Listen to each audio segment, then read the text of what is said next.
जय गुरुदेव, नमस्कार। आज का जो टॉपिक है वो टॉपिक है संस्कारों पर और विवाह के समय पे कब करनी चाहिए शादी। दिन को करनी चाहिए, रात को करनी चाहिए। जैसा कि आप लोग के साथ पहले हमारा ये बात हुई है कि मैं जो भी वीडियो बनाऊंगा वो वीडियो जो है वो या तो आध्यात्मिक होगा या स्पिरिचुअल होगा या फिर एस्ट्रोलॉजी से रिलेटेड होगा। जनरली मैं एस्ट्रोलॉजी से रिलेटेड ही वीडियो बनाऊंगा, जिस पे जो हमारे जो दूसरे भी जो है आध्यात्मिकता है वो उसके साथ कैसे कनेक्ट हो सके उस पर हम लोग बात करेंगे। और मुझे जो भी थोड़ा बहुत आता है मैं आपके साथ शेयर करूंगा, ताकि सोसाइटी में हमारे आसपास अवेयरनेस आए।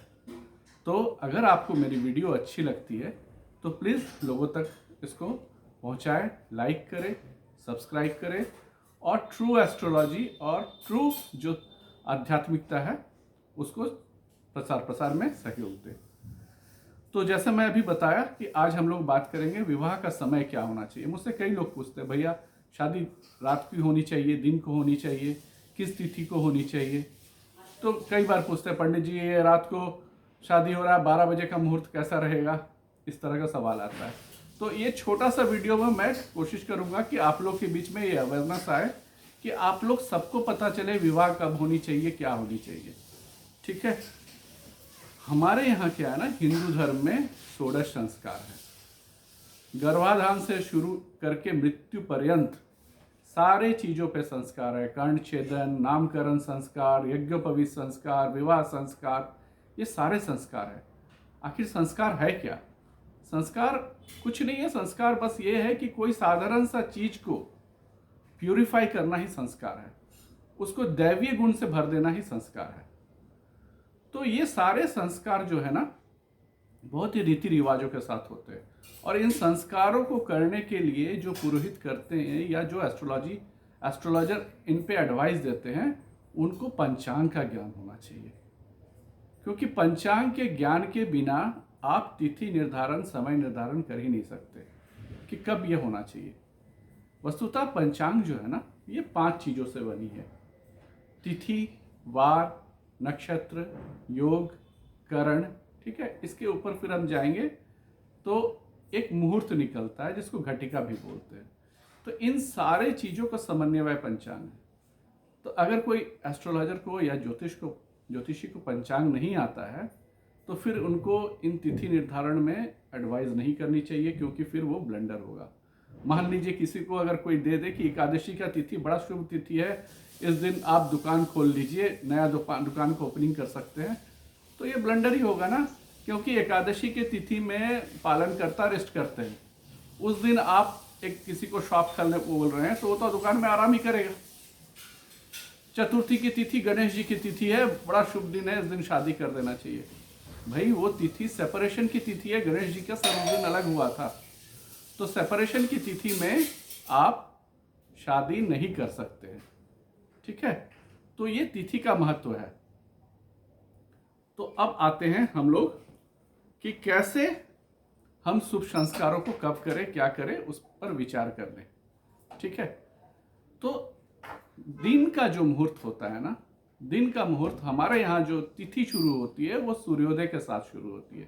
पश्चिम में तिथि शुरू होती है, वो सूर्योदय के बाद नहीं, वो रात के 12 बजे शुरू होती है। पर हमारे यहाँ सूर्योदय होता है, तिथि शुरू हो जाती है और सारे शुभ कृत्य, शुभ कर्म होते हैं। और दिन में ही आप देखिएगा कि सारे जितने भी संस्कार हैं वो दिन को ही होते हैं, चाहे वो नामकरण हो, चाहे यज्ञोपवीत हो, चाहे कुछ भी। सिर्फ जो क्रियाकर्म के संस्कार है, चूंकि शरीर को रखा नहीं जा सकता है, इसलिए वो रात को भी अलाउड है। वरना हमारे यहाँ, हमारे हिंदू धर्म में सारे संस्कार दिन को किए जाते हैं। क्यों दिन को किए जाते हैं? क्योंकि संध्या जैसे ही होती है, संध्या वंदना जैसे ही होती है, देवता शयन पे चले जाते हैं। तो इसलिए शुभ कृत्य के लिए वो समय वर्जित है। वो समय होता है वामाचार के लिए या फिर तंत्र के लिए, वो समय अप्रोप्रिएट है। बस शुभ संस्कारों के लिए वो समय अप्रोप्रिएट नहीं है। हमारे यहाँ हिंदू धर्म में क्या होता था, पहले शादियां जो होती थी ना वैदिक समय में, वो शादियां दिन को होती थी। दिन को शादी सही मुहूर्त देख के होती थी। पर जैसे जैसे विदेशी आक्रांताओं का आक्रमण होने लगा तो क्या हो गया कि वो जो उनके जो सिपाही थे, उनके जो ये थे जमींदार थे या जो भी थे, वो जो सुंदर कन्या होती थी उन लोग को वो उठा के ले जाते थे। तो उनसे छिपाकर धीरे धीरे रात को शादियां होना शुरू हो गई। फिर बाद में जब जैसे जैसे मॉडर्नाइजेशन हुआ, तो इलेक्ट्रिफिकेशन हुआ, तो साज सज्जा बत्ती ये सब रात को ही अच्छा लगने लगा, तो रात को शादी होने लगा। पर रात को शादी हमारे यहाँ सही नहीं है, क्योंकि रात में देवता ही नहीं जगते हैं।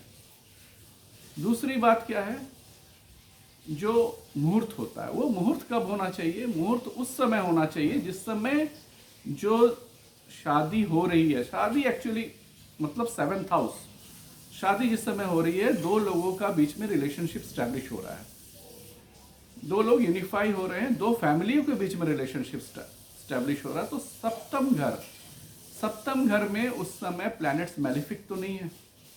जिस समय आप मुहूर्त दिए हैं, पंडित जी माला बदलने के लिए या सिंदूर दान के लिए जो मुहूर्त दिए हैं, उस समय सप्तम घर में शुभ दृष्टि तो है, उसमें तो मैलिफिक नहीं है वो समय। कुछ दिन पहले एक शादी के बारे में बात हो रही थी, तो उन्होंने कहा था कि भैया पंडित जी ने रात के 11 बजे शादी का समय दिया है। मुझे तो पहले तिथि पे आपत्ति था, खैर ठीक है रात के 11 बजे, उस पर भी मुझे आपत्ति था कि रात को 11 बजे शादी करनी नहीं चाहिए क्योंकि संध्या के बाद हो रही है। उसके बाद मैंने जब समय देखा तो वो समय में ना वो सप्तम घर पूरी तरह से एफ्लिक्टेड था, तो वो शादी के लिए सही समय है ही नहीं। तो शादी के समय में एक तो तिथि का ध्यान रखिए, अगर पूरा पंचांग देख सकते हैं तो वार करण और योग का भी ध्यान रखिए। दूसरा कि जो घटिका है या मुहूर्त है, उस समय सप्तम घर का क्या पोजीशन है वो देखना बहुत ज़रूरी है, तभी शादी सही समय पे हो सकता है। हाँ, ये अलग बात है कि शादी के लिए जिस व्यक्ति की शादी हो रही है उसके चार्ट में विवाह का योग कितना अच्छा है, ये तो एक फंडामेंटल ये है। भैया हम दुकान खोलेंगे तो मुझे बिजनेस करना आता भी है कि नहीं, ये एक फंडामेंटल बात है। उसके बाद आता है बात कि हम दुकान कब ओपनिंग करें, क्या करें। सबकी चार्ट शादी के लिए नहीं होती है। हमारे जो इस पृथ्वी में आने का कारण अलग अलग होता है, तो सबके लिए ज़रूरी नहीं है कि सब घर संसार बसाए और सब शादी करें। कोई होता है कि बिजनेस के लिए ही आए हैं, वो बिजनेस को बहुत ऊंचाई तक ले जाने के लिए आए हैं, कोई देश के लिए आए हैं, कोई किसी और काम के लिए, कोई परिवार के लोगों का ध्यान रखने के लिए आए हैं। उनका काम इतना ही है कि परिवार के लोगों को ध्यान रखें। तो सबका जीवन का मकसद अलग अलग होता है, तो उस हिसाब से सबके जीवन की डायरेक्शंस अलग होते हैं। इस पर भी हम लोग कभी बात करेंगे और आत्मकारका के बारे में बात करेंगे, तो soul purpose and desire of life. तब पता चलेगा कि लाइफ में सबका भूमिका और सबका रोल अलग अलग है। हम एक दूसरे को देखकर अगर हम निर्णय ले और अपने जीवन का डिसीजन ले तो वो बड़ा गलत डिसीजन होगा। तो आज एक छोटा सा ये था कि शादी कब करनी चाहिए और क्यों करनी चाहिए, किस समय करनी चाहिए। तिथि का बहुत महत्व है, समय का बहुत महत्व है। मैं सबसे रिक्वेस्ट करूँगा कि दिन को करे शादी, शुभ मुहूर्त देख के करे। सिख लोग इसमें ना बहुत एक्सपर्ट है। गुरु नानक देव जी ने इनके दिन का शादी फिक्स किया अमृत काल में। जनरली सिख कम्युनिटी देखिएगा वो बहुत ज़्यादा एस्ट्रोलॉजी दिखा के शादी नहीं करते, पर वो अमृत काल में शादी करते हैं, जो दिन का सबसे सही मुहूर्त है। तो वो अपने आप में भी एक सही समय है। तो इसीलिए कोशिश कीजिए कि दिन को हो। हाँ, और एक मैं रिक्वेस्ट करूँगा, ये जो षोडश संस्कार होते हैं ना, इसमें देवताओं का आह्वान किया जाता है, तो इस दिन एटलीस्ट नॉनवेज का प्रयोग ना करें, क्योंकि इस दिन नॉनवेज का प्रयोग करते हैं ना तो फिर देवता वहाँ रहते नहीं। देवता क्योंकि बहुत पवित्र चीज़ है। तो आप विवाह कर रहे हैं तो विवाह नहीं तो आप ऐसा कीजिए, अगर आपके यहाँ बहुत ज़रूरी है नॉनवेज खिलाना तो विवाह एक अलग दिन कीजिए या दिन को अलग समय पे कीजिए, पार्टीज आप अलग समय पे दे दीजिए। वरना मैं तो यही रिक्वेस्ट करूँगा कि षोडश संस्कार के समय आप नॉनवेज का प्रयोग ना ही करें तो बहुत अच्छा है। मैं एक दो जगह सरप्राइज हुआ कि यज्ञोपवीत संस्कार हुआ, यज्ञोपवीत संस्कार के बाद लोग जो खिलाए वो मछली खिला रहे थे। मैंने बोला भी उनको कि आप तो पंडित आदमी हैं, आप ऐसा काम कैसे कर सकते हैं। तो बोला नहीं, हमारे यहाँ ना रीति है, कोई मानेगा नहीं, आएगा नहीं। हम बोले एक तो गायत्री मंत्र जो है वो महादेवी गायत्री का है, सावित्री का है और सरस्वती का है, और उसमें से इसको सूर्य मंत्र बोला जाता है। और आप उस दिन यज्ञोपवीत के बाद आप नॉनवेज खिला रहे हैं, जो सही नहीं है। तो फिर ये क्या हुआ ना, वो लोक दिखावन हो गया, वो संस्कार नहीं हुआ। तो धीरे धीरे जो हम अपने हैं ना रूट्स की तरफ हमें बढ़ना चाहिए। तो रूट्स की तरफ बढ़ने के लिए आप में उतनी साहस होनी चाहिए कि नहीं, ये हमारे वैदिक रीति रिवाजों के हिसाब से है, ये नहीं है, आप बोल सके। तो तभी हम धीरे धीरे अपने धर्म को फिर से सही दिशा में ले जा पाएंगे। तो आज का वीडियो इतना ही, फिर हम लोग एक दूसरे सब्जेक्ट पे बात करेंगे। तब तक के लिए नमस्कार।